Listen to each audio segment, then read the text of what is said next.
to take your company value to 300 million. We gon' show you how to do it. Well, we got the roadmap, your aspirations. We'll give you a game plan and strategies. Seize control of your company's destiny today by tuning in to Private Capital Mastery. Yeah. Let's start the show.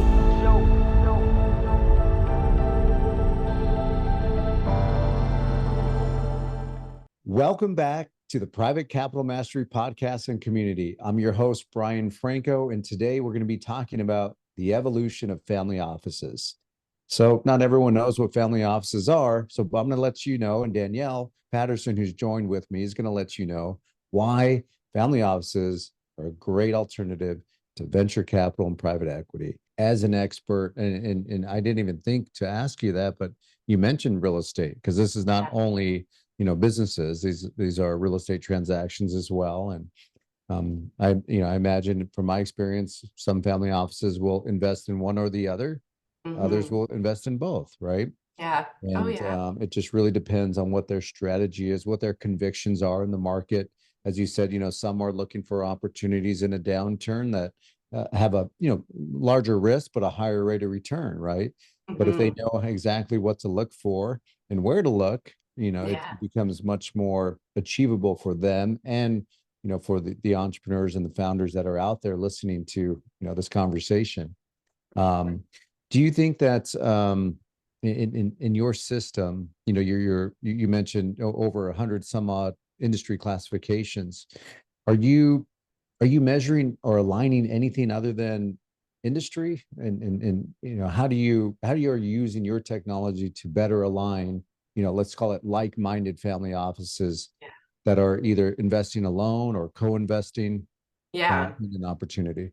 So it's very dynamic. What I love is we really leverage our dedicated research team. So like if a client subscribes, they can submit a research request. If we're lacking a filter that like fits their niche, let's add it. Our goal is to, as we add like 50 new firms a month, is to at least make sure that we're focusing on the needs of our subscribers. And so that applies to everything, not just the industries, like as new evolving, it's like, if I look at the data a few years ago, it's like things like crypto, femtech, these weren't filters, but as, these new sectors emerge and evolve, we're always like trying to keep abreast.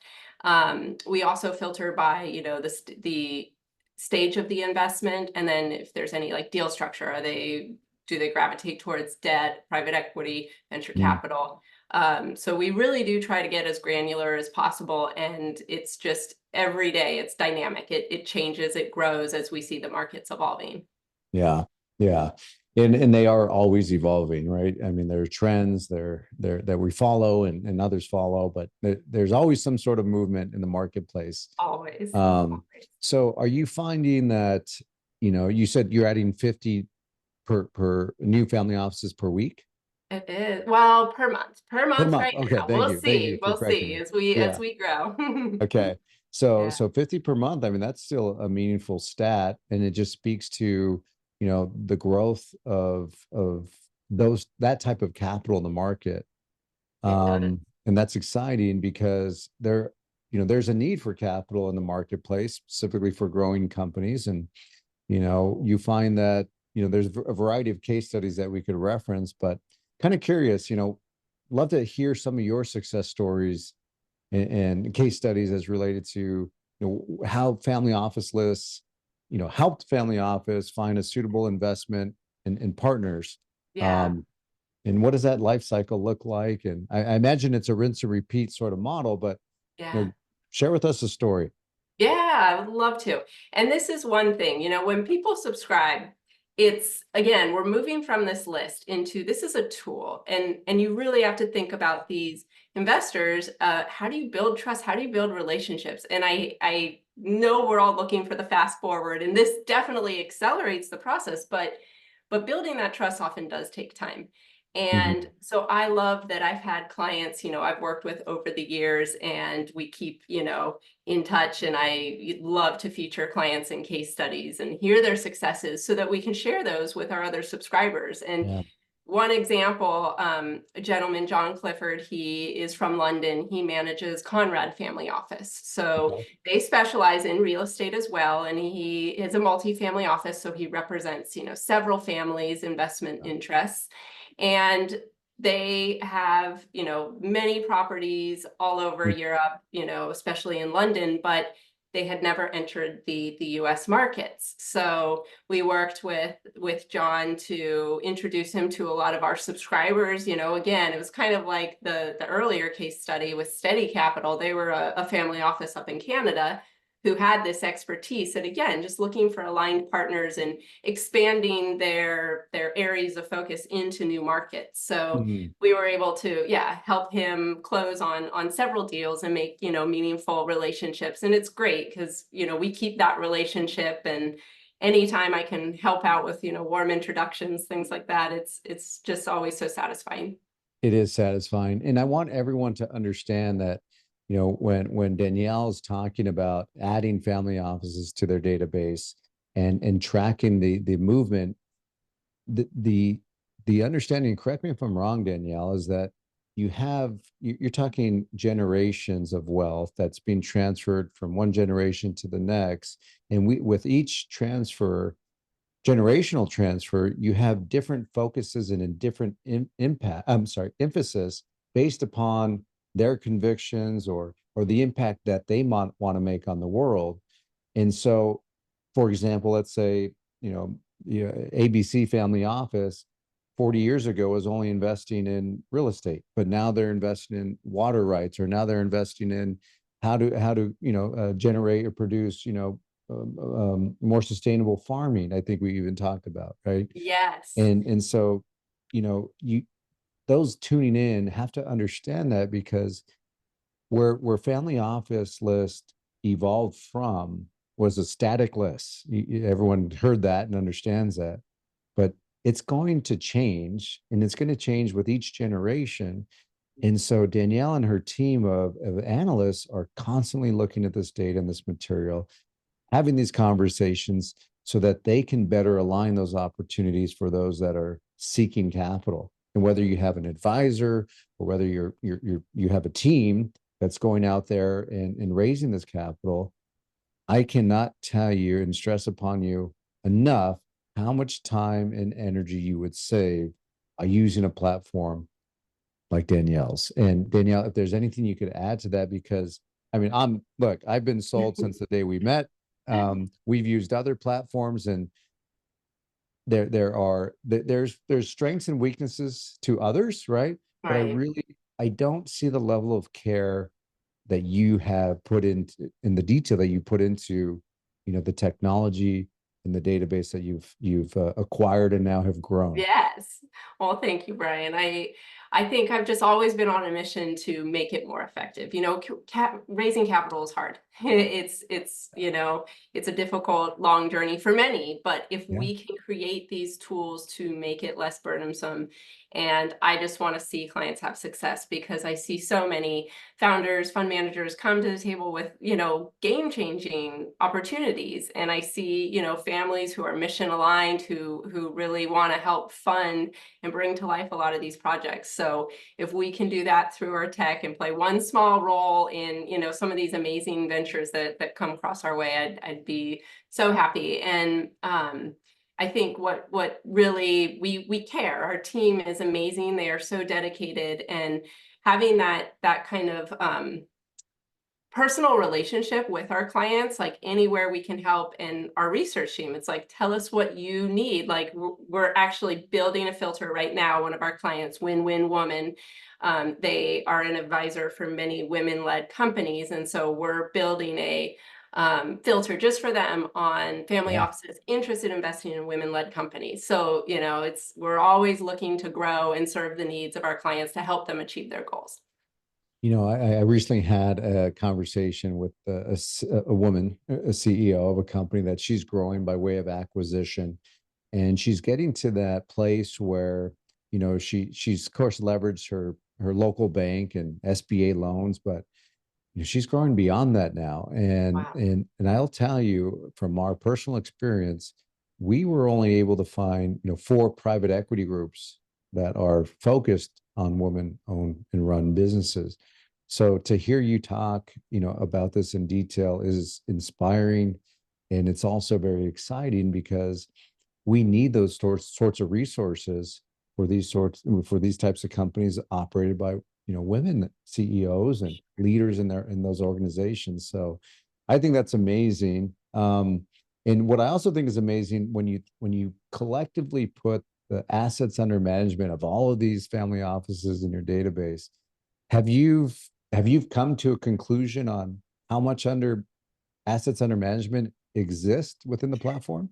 So great question. So I will just honestly say the hardest metric for us to acquire is that assets. And we find, because single family offices don't have to disclose that and sometimes still want to, be discreet with the family's privacy. That's the one data metric. We have it for about 50%. And we have, say 4,500 family offices. The sector is estimated right now at like something crazy like 17 trillion, that's supposed to grow to 84 in the next 20 years as the baby boomers all transfer their wealth. So this is the largest transfer of wealth. And if it goes on the trajectory and families can stay united, I mean, it's really hard to do those generational wealth transfers. They say it's like astronomical, like in the first wealth transfer, something like 50% fail or 25% fail. Over the second year, it's 50. So as long as in the third year, to add that, the third year in terms of success, or the third generational wealth transfer is less than 15% success. And so it doesn't surprise me, the numbers that are estimated and then that you shared, because this is where wealth, and family offices are putting that wealth to work. Because, it's not always easy to transition that same business for several generations, but the wealth is interchangeable with what sectors and what trends are occurring. Right. I'm sure there's a good example of what we used to use and someone used to manufacture, but no one does anymore. Right. I mean, where's the paper industry going to be, plus 20 years from now? I mean, we still have consumables, yes, paper goods and things as such, but it's evolving, right? It's interesting. There's the Joshua family that back in the 1940s made their wealth in railroads, but since then they've brought in all different sorts of business ventures and obviously have like a full diversified portfolio now. It's like they're down to the fourth generation, but it's constantly evolving. And I think for the families, having your values and communication, and that's we all have family problems, so it's not always easy to do, and you throw money and business into that, so it really takes I think a very thoughtful strategic approach, and there's a lot of advisors out there that help just with that, how to make that generational wealth transfer successful. It does. Well, Danielle, I really want to thank you for your time and walking the audience through what it is that you do, how you bring this data together so that people can access it for purposes of growth and scale to exit. And we could comfortably say that this is well over $15 trillion of capital that exists out there that's looking to be deployed into real estate investments, business investments, and a variety of investments opportunities out there in the marketplace. And as we see those numbers grow, I'm sure we're going to see you and your organization grow.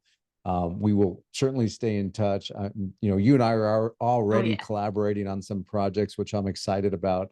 And but I would love to, maybe 6 months, a year down the road, love to have you back on, if not sooner, to talk about that growth and kind of what new tools that you're advancing and how folks can access that. Because at the end of the day, that's what we do here. And that was the vision of the Private Capital Mastery podcast, is to give access to not only information and education, but to provoke thought in founders, entrepreneurs, and CEOs that they have a large task in front of them, right? When it comes to growing their business. And as we all know, capital is what fuels that growth. And you are in a great sector. I'm just grateful to be connected with you, have you in our network, and look forward to spending more time with you. Well, you're doing amazing work, Brian. Thank you for having this podcast and inspiring and educating other founders and CEOs out there. It was such a pleasure to be on, and yeah, I can't wait for all the ways that we'll collaborate in the future. Yeah, exactly, exactly. And I appreciate you. And if you're interested in connecting with Danielle, we'll have in the show notes ways you can connect with her and her team so that you can be connected into their platform and start your journey and finding that right capital. And if you need that guidance, of course, that's what we do here at Meritage Partners. But more importantly, we want to make sure through the Private Capital Mastery podcast, you're learning about these strategies, you're learning about these methods, and really how do you become how do you put yourself in a position to access that capital for your growth? Until then, we hope you enjoyed this episode, and I look forward to seeing you next week as we unpack and demystify more of the private capital markets. I'm your host, Brian Franco, and this has been another episode of the Private Capital Mastery Podcast.